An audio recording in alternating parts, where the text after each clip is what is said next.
he's sleeping next to me right now, but usually all my other animals don't bother me when I'm broadcasting, and for some reason they're all sitting here. I've got, the big cats sitting here looking at me like, they must know I have you on the phone. Yeah, well, there's something about animal sensitives and animals, and there's something about our energy, and it just makes them feel safe.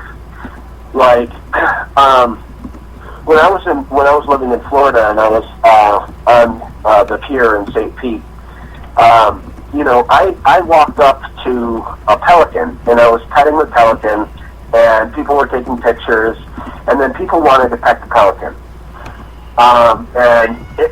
And so some people were like, "Can I pet your pelican?" I was like, "This isn't my pelican, it's a wild pelican." And, and I'm like, "Go ahead, pet the pelican."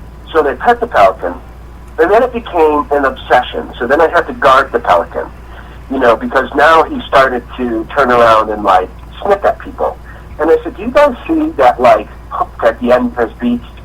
I said, if that lands into the fleshy part of your little kid's hands, because it's not my job to police the pelican, I said, then you're going to be going to the ER, just saying, just because that pelican tears open the fish. And so the thing is like, people don't respect nature. And I think that animal intuitives and sensitives and communicators and whatever you want to call us, we have this acceptance and an automatic respect and appreciation for the world around us. And I can remember being a kid, and I always used to say to people, "Can't you hear Mother Nature crying?" Because of all the things that we're doing. And the other night I was on Shirley MacLaine's show, and one of the questions that she asked, was, what does the animal kingdom at large feel right now? And I said, fear and anxiety. Because, we're encroaching on their land. We've taken it over. And now, because they have no place to go, we have to create false nesting sites for eagles and these majestic animals. And that's why I'm a good wildlife photographer, is because I just have this natural knack to find animals, and I cheat, they talk to me. So the thing is, though, is like, I find that heartbreaking that they can't even nest in their natural environment. And then we're killing off wolves, and we've already eradicated species. God, don't get me started on those. I'm a big advocate against this. I've had many people on my show for the advocacy of the... Oh, God. Well, I said, well, the shark attacks are on the rise, and I said, now what we've done is we pushed Mother Nature to the fight back mode. So I said, we're waging war against nature, and she's fighting back, and she'll win because she's got all the elements. She can wipe us out. So but we continue with our fracking. We continue with the war and the bloodshed and killing of animals, and it's a nasty thing that we're doing, and we've evolved into the wrong types of beings, and we've gone more into ego and cell phones than we have connecting to one another. And I think, we were meant to be able to telepathically communicate with each other. And case in point, there's been times where everybody has finished their friend's sentence or their loved one's sentence, or, they picked up the phone and they knew that the person that was going to call was on the phone. Or, there's all these psychic experiences that people have. They just pass it off as coincidences. And I learned early on that a coincidence is when you and the universe coincide in your favor. And I think it's a fascinating thing, and as a matter of fact, when I do psychic development workshops, that's one of the big things that I start talking to people about is, I think one of the greatest gifts that I had, being the fact that I was bounced around from home to home to home, is that I didn't grow attached to anything, except for the dead and angels and that type of stuff, but I didn't trust the living. And so when they said that my experiences weren't my experiences, I was more like, F you, they are too. And, and I know that they're real.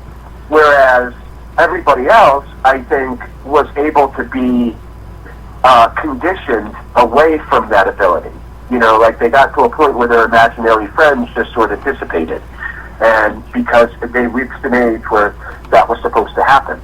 To me, that never happened. That my imaginary friends are still here talking to me, and they bother me in the middle of the night, and I'm up, and it's, but I've come to a point where it's about honoring my ability. Like, I'm up hours on end at night, and maybe get 3 hours of sleep a night, and then I'm up doing everything all the next day. So the thing is I believe, first off, that sleep's overrated. I've proven it. And the next thing is that, it's for me to have the ability, I feel like I'm in service, even though the living employs me, I feel like I'm honestly working for spirit, or the angels, or whatever type of reading it is that you're booking, the animals that I'm communicating with, they're really my clients, and I don't really see the people as my clients. So, because I trust spirit better, and I trust that they know whether or not my client is ready for a message. They know, and once I remove myself out of the equation, the messages flow, and the readings just come better. And I find that a lot of, mediums today, they're like playing, alphabet soup. I got an A connection. What is that? Like anybody can have an A connection. Is that somewhere in the first name, the middle name, or the last? That. So to me, if I say a name in a reading, or a date or anything, I've heard it multiple times throughout the course of the reading.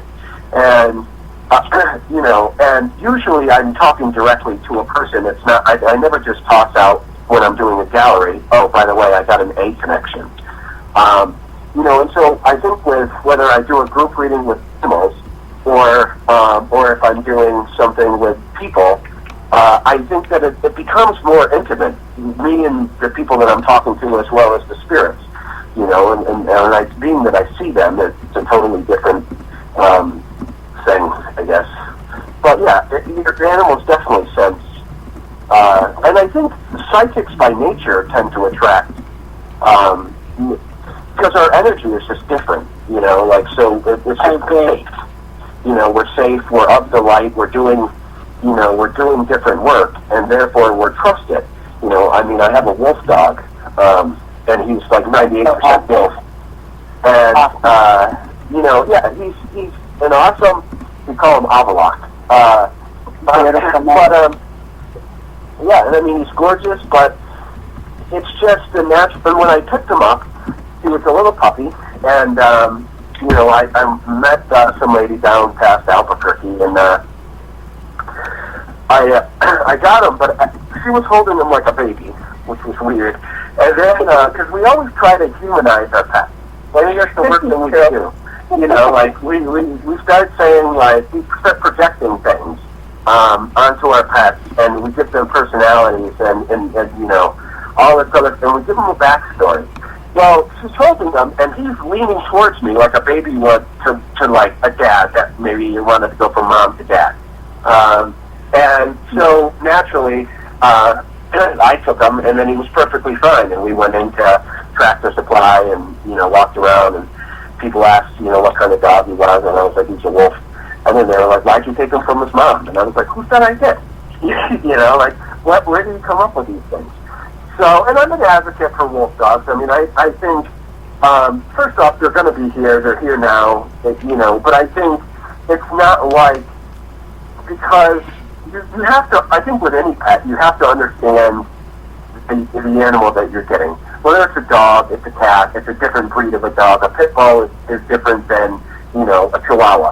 And so the way that they interact with you is totally different. And I think you need to be able to sense and have a good sense when it comes to pet ownership. And I feel like a lot of people get into this thing of pet ownership, and then they stink at owners. because they don't know how to relate to their animal, and they're not intuitive enough to be able to realize, maybe the animal is snubbing food because it wants to eat raw food, or whatever the situation is. And so nobody really thinks about their animal from the perspective of the animal. And I think with animal communication, that's really what it is. It's a matter of tuning in to that animal, but also their perspective and perception of the world around them and the people around them. And so I think sometimes you see that animals favor one owner to the next, and it's because one usually is on their level and they understand them, and then the other one doesn't, or it just doesn't pay them that much attention. And so I think animals are a fascinating thing, and they teach us more about ourselves if we just let them. I agree. This is very true. Even in my own household, I don't have any dogs yet. I wanted to get a dog, but my ex-husband doesn't like dogs, so that's going to change. But I have this one cat, and when I got out of surgery, that cat was right there next to me, even before I went into the hospital.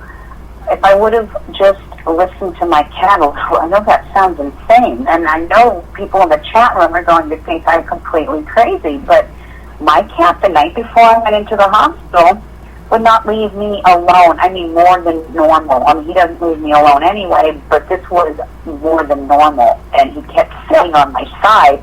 And I go, why stop sitting on my right side of my body? I go, it's annoying. And kind of pushed him away. And I feel really bad, William, because the cat was trying to tell me something. He was trying to give me a message that you're not well, lady. Yeah, well, and that's the thing, because our animals are more often more psychic than we are. Exactly. And they sense the energy in the body. They can tell when things are off for us. They can tell when we're having a bad day. They can tell when something is medically wrong. They can tell, like how many times have you seen videos being shared on social networks of, say, a dog in the middle of a snowstorm leading a police officer to a house that's on fire, or whatever. I mean, there's all of these different things, and they're selfless in that they'll put their own life on the line for you, and so I can't say many owners would do the same thing, and so I think that now if you have a deep connection with your animal, you would, like police officers and their dogs would typically, the cop would take the bullet for the dog, and vice versa. And so you have different things, and I think we're in this, and a lot of people get screwed because they go and they rescue these animals, and the rescue pick up these false stories about what the animal is, first of all, and then they give some miscellaneous backstory that's heartbreaking that may not necessarily be the truth of what happened to that animal. Right. And so I think calling in, an animal psychic or sensitive is important, because I think it helps you, the more you understand your animal, the easier it is to train them, to work with them. I mean, some won't sit for whatever reason, or and so you have to use a different term, or there's different things that you have to do, or some animals are afraid of vacuums or whatever, and so you figure out why this is happening, and then you work with it. And most people just don't care enough, I guess, to try to connect with their animal to be able to figure out why their pet doesn't, like a particular brand of food. And some owners, they don't even think about it, but they constantly are changing the pet food. They just go with whatever's cheapest. And then the pet gets sick. Yeah, that's and they're constantly changing food. And so, and I think that all pets are different. You can't say, well, I had one German Shepherd, so I'm going to get another German Shepherd, and it's going to be the exact same thing. No. Oh, no, you're right. And so people have these, illusions. And, like with the wolf dog, he's more wolf. So, he's 98% wolf. So the fact is that his mentality is more wolf.